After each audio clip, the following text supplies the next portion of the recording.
이 동작구는 이주수요. 네. 가 이제 뛰니까 앞으로 월세가 뛸 만한 지역을 예측하자면 업무타운하고 결국 이주수요. 요 두 가지가 제일 중요한데 이주수요 하면은 곧 발생한 한남 뉴타운이잖아요. 그렇죠. 또 용산이라고 하시겠네. 근데 이거는 용산 개발이 아니고 용산 이주수요. 자, 저희가 이제 월세 시대에 관한 얘기를 이제 해보도록 하겠습니다. 금리가 뛰니까 월세가 뛰고 금리가 떨어지니까 월세가 떨어진다고 생각을 하실 수도 있는데 이 월세하고 금리가 상관이 없는 부분도 좀 있습니다. 전세가 그래프에서 금리가 뛸 동안에 전세가도 뛰었고 금리가 떨어질 때도 전세가도 역시 뛰었습니다. 전세가 하락폭이 굉장히 적었죠. 금리하고 전세가의 상관관계는 크지 않다라고 여러분들이 보시는 게 맞고요. 또 하나, 우리가 이제 전세가가 떨어졌을 때가 있었어요. 근데 이때는 금리가 문제가 아니었고 누군가가 사고를 칠 때 떨어졌어요. 역대. 그 사고를 친 게 누군지 여러분 범인을 한번 잡아보자. 2003년도에서 2005년도에 전세가가 좀 떨어졌습니다. 이때 포인트가 59포인트가 55포인트로 떨어졌어요. 그러니까 약 4포인트 정도가 떨어졌죠. 무슨 일이 벌어졌냐 여러분들 기억하실지 모르겠지만 재벌집 막내 아들 보신 분들은 다 기억해요. 이때 카드 대란이 났습니다. 카드 대란. 그러면서 한번 나라가 뒤집어졌죠. 이때 전세가 10% 정도 소폭 떨어졌어요. 그 다음에 2008년에서 2009년도에 또 떨어졌어요. 이때 67 가던 가격 지수가 65로 떨어졌어요. 그러니까 2밖에 안 떨어졌죠. 카드 대란보다 좀 덜 떨어졌어요. 이때는 누가 사고 쳤죠? 미국 아들이. 이때 서브프라임 모기론이 터진 거죠. 그래서 미국 아들이 불량 채권을 전 세계에 돌려서 전 세계가 힘든 시기.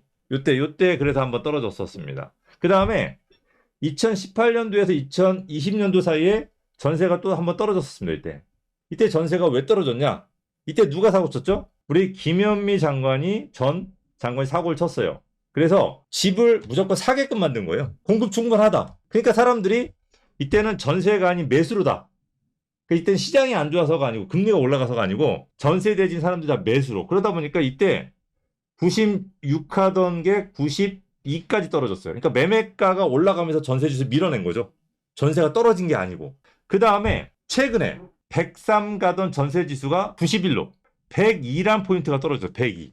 엄청나게 떨어졌죠. 그죠? 12. 12. 그러니까 지금까지 역대 떨어졌던 거에 3배에서 4배 정도가 떨어졌던 거예요.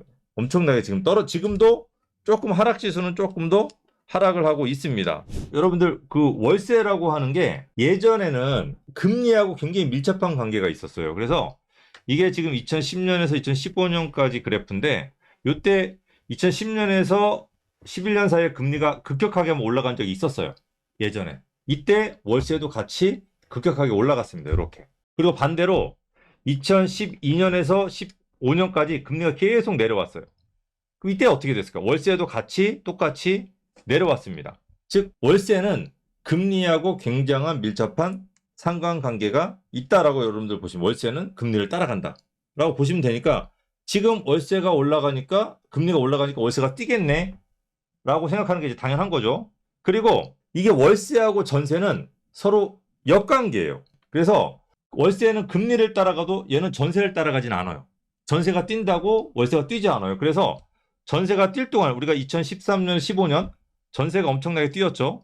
뛸 동안에 금리가 떨어지니까 월세가 빠지는 거예요. 그러니까 이때가 전세대출을 2015년인가 16년 했죠.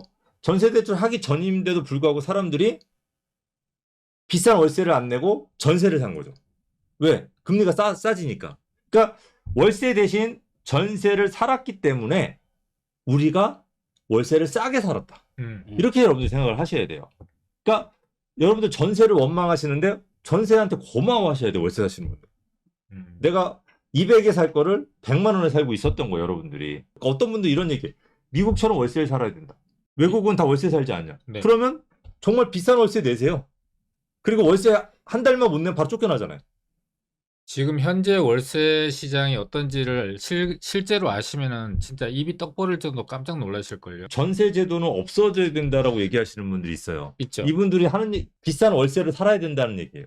근데 그분들이 비싼 월세를 사라는 얘기가 아니라 전세라는 거에 대한 단점에 대해서 전세가 없어져야 된다. 이 정도 한쪽 면만 얘기를 하고 있는 거고 그 효과가 비싼 월세를 살아야 된다는 측면은 말씀을 좀 안 하시죠. 그렇죠. 그래서 이게 그 월세 시대로 갈 수밖에 없는 구조는 맞아요. 그러니까 월세 상승폭이 훨씬 더 크거든요. 네. 그리고 이제 금리도 높은 편인 거고 그래서 월세 시대로 이제 가지만 이게 전세가 없어지면 안 된다는 거죠. 사회에 정말로 전세 대출을 받아서 들어가는데 이제 전세 보증 보험이라든지 몇 가지 전세에 대한 단점을 보완을 하고 전세는 전세대로 어느 정도 남겨놔야지 월세가 폭등하는 거를 좀 저희가 끌어내릴 수 있다. 월세가 뛰는 거는 대세기 때문에 어쩔 수 없어요. 네. 여러분 대세는 따라야 돼요.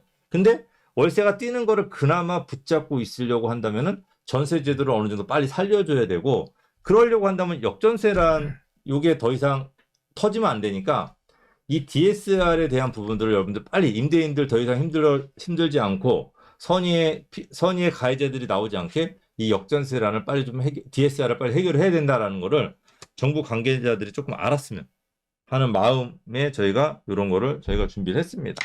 최근에 이제 전세 기피 현상 때문에 월세가 굉장히 급격하게 오르고 있다는 뉴스들이 연일 나오고 있어요. 평균이 10%이지만 실질적으로 수요가 많이 모여있는 대학가라든지 직장인들이 많이 모여있는 지역들 같은 경우는 월세 상승률이 훨씬 높아요. 전세 보증금이 하락하고 월세가 10% 올랐다라고 돼 있잖아요. 그럼 10%에게 10% 오른 것 같고 그래? 그러면은 월세가 55만 원 받던 게 60만 원 정도, 5만 원 정도 되는 것 같고 뭘 그렇게 호들갑이야라고 얘기할 수 있잖아요. 근데 제가 그 대학가 쪽에 있는 월세를 좀 조사를 해봤거든요. 그랬더니 이제 월세가 평균적으로 2대 주변이 가장 많이 올랐는데요. 60만 원이 83만 5천 원이 됐어요. 1년 만에. 그러니까 38.8%가 올랐거든요. 그 다음에 가장 많이 오른 데가 어디냐면 중앙대 주변인데 45만 원이 65만 5천 원이 됐어요. 그럼 이게 퍼센트로 따지게 되면은 1년 사이에 44.6%가 오른 거예요. 반면에 이제 대학가 모두가 오른 건 아니지만 성균관대나 서울대 같은 경우는 좀 외곽에 위치하고 있고 전철에서 좀 떨어져 있다 보니까 조금 떨어졌어요. 근데 대부분의 대학가는 서강대뿐만 아니라 연세대, 한양대, 중앙대, 고려대, 서강대, 이대 총 6군데의 대학들이 모여 있는 데가 평균적으로 30%가 넘는 월세 가격 상승인데 이거 지금 1년 만에 오른 폭을 얘기하는 거예요. 근데 불과 몇 년 전에 이대 앞에는 월세 40만 원, 35만 원짜리가 되게 흔했어요. 그럼 그때와 비교하게 되면은 2배 이상 오른 거예요. 100% 이상 오른 상황이 이루어지고 있다고 보시면 되고요. 이게 그 월세가 그렇게 비싸지면 들어갈 사람이 없을 텐데. 그 돈 근데 내면서. 실제로 거래가 되고 있어요. 그게 참 그러니까 이게 들어갈 사람이 없으면 또 그렇게 비싼 집을 공급을 안 할 거잖아요. 못하죠. 내놔도 네. 안 나가면은 금액이 낮아지는데 그러면 또 내놓으니까 나가잖아요. 헌집에 살게 되는 거고. 그렇죠. 자, 이게 그래서 우리가 준비한 그래프가 여기 하나 있는데 이걸 보게 되면 중구가 55만 원에서 72만 원으로 이게 제일 많이 월세가 뛴 지역들의 그래프예요. 이건 평균이죠. 네, 네네. 평균으로. 그래서 이게 월세가 많이 뛴 지역들의 그래프를 보면은 중구가 30.9%가 뛰었고요. 동대문구가 24.51%가 뛰었어요. 네. 그다음에 동작구가 21.85%가 뛰었고 강동구가 21.16% 뛰었단 말이에요. 그죠? 이게 뛴 지역들의 특징이 있나요? 일단 중구하고 동대문구 같은 경우에는 일단은 전세가 최근 이 전세 수요들이 굉장히 전세 사기라든지 두렵잖아요. 그러니까 이런 원룸에 있는 분들도 이런 월세 수요로 넘어가다 보니까 그 중구하고 동대문구 같은 경우에는 이제 전세가 월세로 넘어갔다. 이제 이 수요가 많이 좀 증가를 했다라고 볼 수 있고요. 왜냐면 중구하고 동대문구가 예전부터 이 매매가 대비 전세 비율이 굉장히 높았거든요. 서울에서 제일 높았던 지역이에요. 그렇죠. 네. 동대문구 특히나 뭐 재래시장이라든지 상권이 굉장히 밀집되어 있는 지역이기도 하고 참 그리고 이제 동작구 같은 경우가 여기는 업무타운 지역도 아닌데 많이 올랐어요. 근데 이 동작구 같은 경우에는 최근에 이 노량진 뉴타운 이주가 있었단 말이죠. 그리고 6월 달도 이제 이주가 예정이 돼 있다 보니까 이 동작구의 이주 수요 때문에 이 지역에 월세가 또 21.8%나 뛰었고요. 그다음에 이제 강동구가 또 뛰었는데 이 강동구는 업무타운이 이제 개발이 됐죠. 거의 비즈밸리라고 하는 그러다 보니까 거기에 올해만 입주할 수 있는 이 수요가 10,000명 정도가 이제 증가하게 되면서 이 지역의 월세가 21.16%로 이제 크게 증가하게 됐습니다. 자, 그러면 특징을 보게 되면은 동작구는 이제 이주 수요 때문에 뛰었고 우리가 강동구나 이런 데는 업무타운 때문에 뛴 거잖아요. 그렇죠. 그죠? 일단 업무타운이 제일 중요하네. 그러니까 새로 생겨서 입주가 늘어나면서 수요가 늘어난 거죠. 업무타운, 네네. 강동구하고 중구, 네네. 그 동대문구는 그리고 두 번째로 이 동작구는 이주 수요. 네. 수요가 이제 뛰니까 앞으로 월세가 뛸 만한 지역을 예측하자면 업무타운하고 결국 이주 수요 요 두 가지가 제일 중요한데 이주 수요 하면은 곧 발생한 한남 뉴타운이잖아요. 그렇죠. 또 용산이라고 하시겠네. 근데 이거는 용산 개발이 아니고 용산 이주 수요. 한남뉴타운 3구역. 예, 3구역하고 3구역이 언제 이주할까요? 연말 정도를 예측하고 있습니다. 네, 연말이나 아마 내년 정도에 예, 이주를 할 걸로 보고 있고 큰 소송 더 이상 뭐 크게 없으면 없습니다. 네, 없고 그다음에 2구역도 또 준비하고 있죠. 내년 정도 이주를 할 가능성이 높고 네네. 그러니까 용산의 월세가 조금 많이 뛸 것으로 좀 보여지고 있고요. 그다음에 그 업무타운이라고 한다면 또 어디가 있을까요? 쓸만한 데가? 업무타운 같은 경우에는 지금 뭐 공사를 하고 있지만 여기도 또 용산의 원효로 사가에 현대 AAM, 그러니까 UAM 연구소가 이제 내년에 착공에 들어가서 2026년도에 이제 완공이 됩니다. 그러면 한 14,000명 정도 연구원들 이제 수요가 유입이 되고요. 그다음에 이제 서울역 쪽에 또 있죠. 북부 역세권. 거기도 이제 올해 이제 착공이 들어가게 된다면은 2026년도 빠르면 2025년도에 거기에 이제 코엑스가 만들어지니까 거기에 따르는 이제 여러 가지 이런 수요들이 또 집중될 예정입니다. 그러니까 3년에서 4년 후에는 업무타운이 확실하게 들어오니까 네, 지금 공사 그렇죠. 중에 있으니까. 근데 그 기승전 용산이 아니고 지금 공사 중에 있어요. 그다음에 또 다른 데도 있죠. 방배동에 예. 서초동이죠. 예. 서초동이 이제 그 서리풀 터널 위에 보게 되면 정보사 부지가 착공에 들어가서 계획적으로는 2025년 정도에 입주를 예상하고 있는데 조금 늦어져도 2026년 정도면은 들어서니까 한 3년 뒤에는 고용 인구가 2만 5천 명 네. 정도. 그러니까 그렇게 들어서게 되면 주변에 있는 이제 소형 빌라들이 모여 있는 곳은 방배동이죠. 네. 그렇죠? 거기에 직접적으로 영향을 받을 수가 있죠. 월세나 이런 전세는 또 얘기하면 안 되겠죠, 지금은. 그리고 월세 이 많이 뛰겠네요. 방배동, 그러니까 네. 서초구 같은 경우는 방배 5구역이 이주가 다 됐잖아요. 네. 그다음 6구역은 이제 입주를 앞두고 있고, 근데 13, 14, 15구역, 8구역, 14구역 이런 것들이 순차적으로 이주가 계속 나올 수 있어요. 그러면 한 번의 물결이 아니라 계속해서 물결이 치는, 그러니까 이주 수요가 물결처럼 계속해서 나오는 상황이 만들어질 수 있다면 지역적으로 한정돼 있는 지역에 그 수요가 급증하는 상황들이 계속 이어지게 되면은 이런 수요 폭증에 의한 가격 변동들이 충분히 생길 수 있는 지역이라고 볼 수 있죠. 네.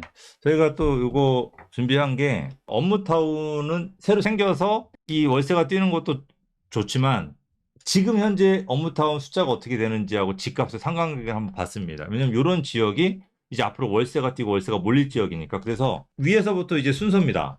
이제 많은 순서를 이제 저희가 정리 따로 했어요. 상위 5개 지역을 봤더니 우리가 강남, 서초, 영등포, 송파, 중구 요 지역이 상위 5개 구역입니다. 그러니까 요 지역 위주로 좀 월세가 좀 뛸 거라고 보시는 게 맞는 것 같아요. 그래서 강남, 서초, 영등, 송파, 중구고 하위 5개 구역입니다. 그래서 중랑구, 동작구, 은평, 강북, 도봉구는 요 지역은 앞으로 조금 월세는 업무타운 주변이나 학교 같은 게 필요하잖아요. 이런 부분들 조금 약하다 보니까 월세 부분 조금 약간 불리하지 않을까. 그래서 여러분들이 요거는 조금 판단해 두고 계세요. 요 5개 구역은 또 여기 사시는 분들 뒤집어질 수 있는데 이건 그냥 저희가 통계치입니다. 통계치로 보시면 되고 좀 차이가 큽니다. 많은 통계치. 우리가 강남이 사업체 수가 11만이라고 한다면 도봉구는 25,000, 4분의 1이 안 돼요. 그리고 종사자 수를 보면은 강남이 80만인데 도봉구는 8만이에요. 그러니까 10분의 1인 거죠. 그렇게 보시면 돼요. 그리고 중구가 7만에 종사자 수가 약 38만 정도. 그러니까 다른 지역하고 비교했을 때 이렇게 강남이 월등하다라는 걸 여러분들이 조금 보실 수가 있을 겁니다. 이 종사자 수가. 아파트 가격입니다. 지금 현재 우리가 이 업무타운하고 아파트 가격인데 아파트 가격 순입니다.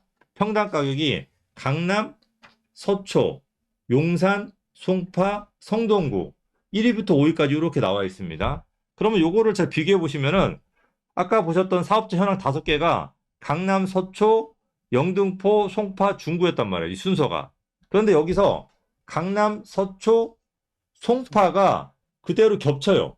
영등포하고 중구 빼고.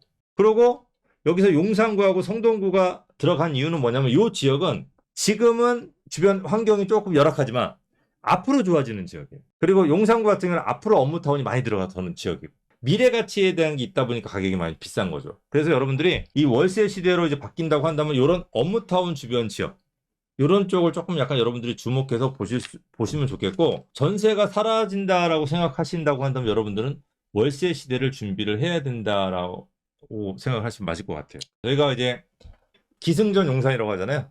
맞습니다. 저희는 이제 아니라면서 약간은. 기승전 용산 쪽에 저희는 이제 네. 투자. 그러니까 왜냐하면 지금 용산 가격대가 네. 너무 저렴한 게 많아요. 그러니까 용산은 100% 확실하게 수익을 볼 수 있는 물건들이 너무 많아.